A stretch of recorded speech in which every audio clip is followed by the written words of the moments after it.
This is the story of The Little Mermaid. You can read along with me in your book. You will know it is time to turn the page when you hear the chimes ring like this. Let's begin now. Once upon a time, a little mermaid named Ariel frolicked below the ocean. She loved to explore sunken ships and look for lost objects. She called her friend Flounder, the yellow fish. Come on, Flounder. I'm sure this old boat has lots of human treasure aboard. I'll not get you going in there. It's spooky. Don't be such a guppy. Follow me. When Ariel swam inside the ship's cabin, she discovered a fork. Oh my gosh! Have you ever seen anything so wonderful? Ariel swam to the water's surface and found her seagull friend. Scuttle, do you know what this is? She handed him the fork. Judging from my expert knowledge of humans, it's obviously, dingle hopper. Humans use these to straighten their hair. Thanks, Scuttle. It's perfect for my collection. And with that, Ariel dove excitedly back underwater.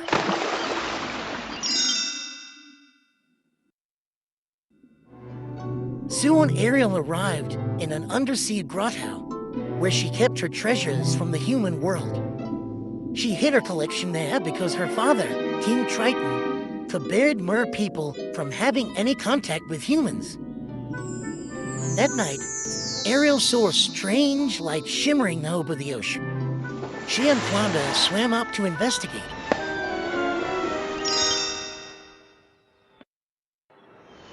At the surface, they found Scuttle, flying over a large sailing ship. Sham celebration, sweetie? It's the birthday of the human they call Prince Eric. Forgetting her father's rule, Ariel peered in amazement at the young man on the deck. I've never seen a human this close. He's very handsome. She watched as Eric's advisor at Grimsby presented the prince with a birthday gift.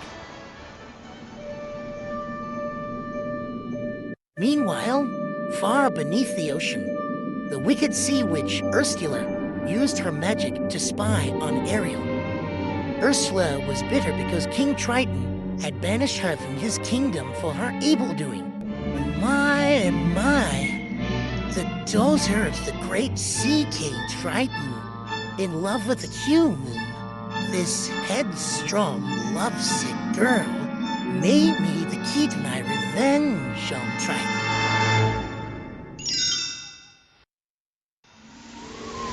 On the surface, the sudden storm whipped across the ocean. The prince took charge, stand fast, secure the rig A. Without warning, a huge bolt of lightning struck the vessel.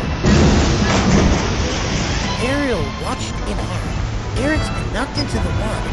I've got to save him. With a raging storm swirling around her, Ariel desperately searched for Eric. Where is he? If I don't find him soon. Wait, there he is. She took hold of Eric and, using all of her strength, managed to pull him to the surface.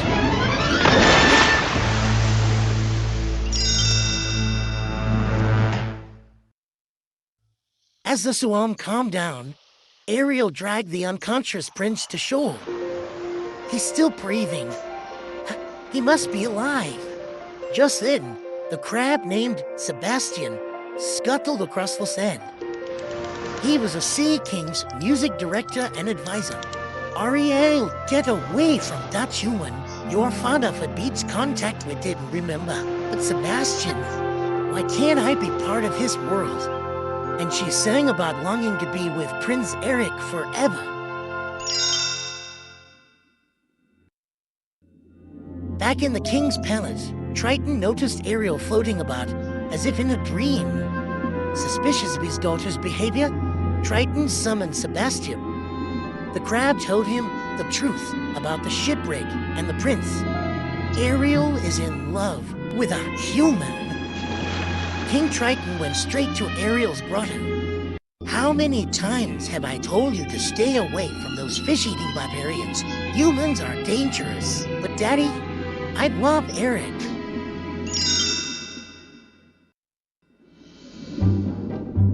King Triton would not listen. Raising his trident, the Sea King destroyed all of Ariel's human treasures. And he stormed off, leaving the little mermaid in tears.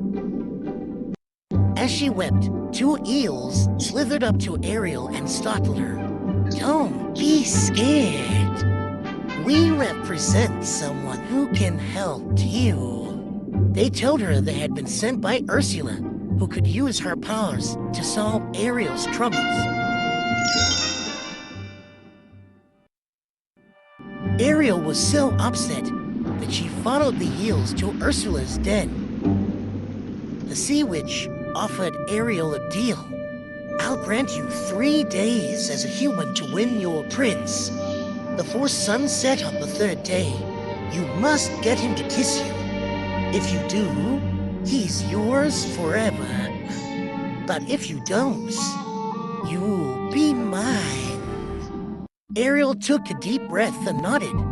The Sea Witch smiled deviously. Oh yes, I almost forgot. We haven't discussed payments. I'm not asking much. All I want is your voice. Ariel agreed, and Ursula completed the spell. The evil witch captured Ariel's voice in a seashell locket and turned the mermaid into a human.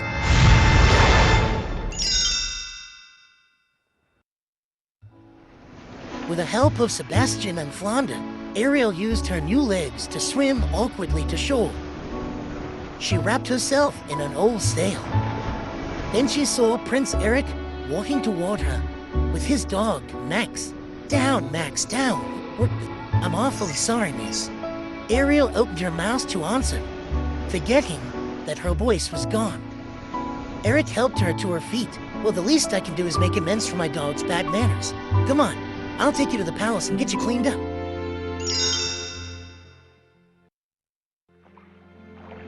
The following afternoon, Eric took Ariel for a rowboat ride across a lagoon. Sebastian knew that Ariel only had 1 more day to get the prince to kiss her, or she would become Ursula's prisoner forever. So he began conducting a sea creature chorus to set the move. Come on, and kiss the girl. The music's working. As the prince bent toward her, the boat suddenly tipped.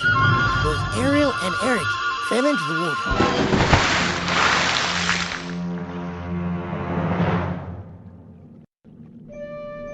From her ocean lair, Ursula saw them tumble into the lagoon. That was too close for comfort. I can't let Ariel get away that easily.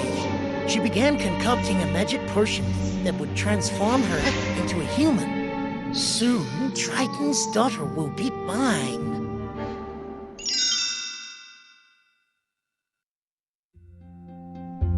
The next morning, Scuttle flew into Ariel's room. The prince had announced his wedding. Ariel's heart skipped a beat at the thought that she had won Eric's love. But then she hurried downstairs. She saw him introducing Grimsbear to a mysterious, dark-haired maiden. Vanessa saved my life. We're going to be married on board ship at sunset. Ariel was heartbroken. Who was this girl that Eric had suddenly fallen in love with? A little while later, Ariel and her friends were watching the wedding ship leave the harbor. Suddenly, its scuttle crash landed beside them. When I flew over the boat and saw Vanessa's reflection in a mirror, she's the Sea Witch in disguise. Flounder helped Ariel swim out to the ship as fast as possible. They arrived just before sunset. Before Vanessa could say, I do, Scuttle and an army of his friends attacked her. In the scuffle, the maiden's seashell necklace crashed to the deck, freeing Ariel's voice. Ariel smiled at the prince. Eric, I wanted to tell you. Ursula grinned. You're too late. The sun has set.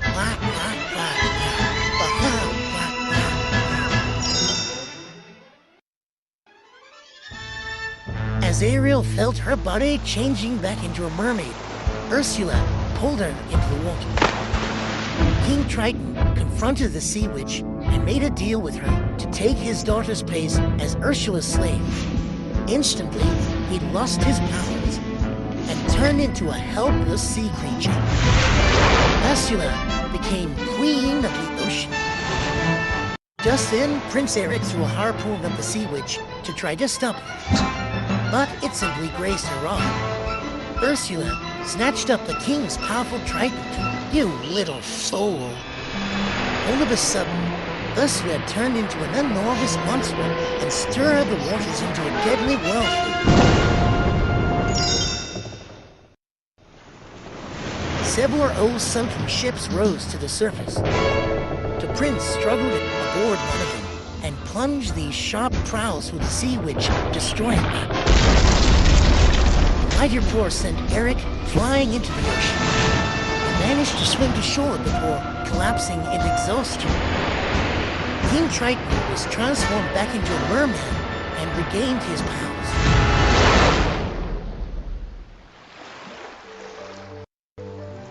Moments later, as the unconscious prince lay on the beach, Ariel perched on a rock and gazed at him. King Triton and Sebastian watched from afar. "She really does love him, doesn't she, Sebastian?" The Sea King wanted his daughter to be happy, so he waved his trident, and Ariel was once again human. The next day, she and Prince Eric were married aboard a whaling ship. As they kissed, the humans and mer people sent up a joyful cheer. Ariel and Eric sailed off into the sunset, knowing that they would live happily ever after.